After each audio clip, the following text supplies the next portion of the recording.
ஃபுல்லான கார்டனை பார்த்த உடனே அந்த கார்டனர்கிட்ட இவ்வளோ அழகாக எப்படி வளர்க்குறீங்க, எப்படி இதெல்லாம் ஃப்ரூட்ஃபுல்லாக இருக்குன்னு அவர்கிட்ட கேட்டப்போ அவர் சொன்ன பதில் ஆச்சரியமாக இருந்துச்சு, யோசிக்க வச்சுது. I never force or push my plans to be fruitful and grow. என்னுடைய செடிகளை நான் ஃபோர்ஸே பண்ண மாட்டேன், அழுத்தமே கொடுக்க மாட்டேன், வளரணும் கனி கொடுக்கணுன்ட்டு. எதெல்லாம் வளர்கிறதுக்கும் கனி கொடுக்கறதுக்கும் தடையாக இருக்குதோ அது எல்லாத்தையும் நான் எடுத்து போடுவேன், கனியும் வளர்ச்சியும் ஆட்டோமேட்டிக்காக வருதுங்க அப்படின்னு சொன்னார்.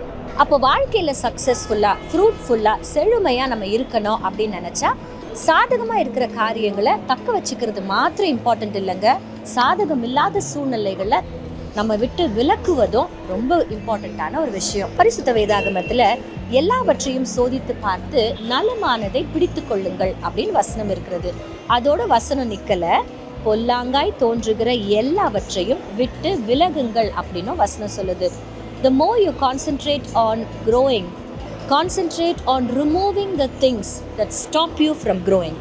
உங்களை டிஸ்ட்ராக்ட் பண்ணுற எல்லாத்துல இருந்தும் விலகிடுங்க, சக்ஸஸ் ஆட்டோமேட்டிக்காக வரும். Have a nice day. God bless you.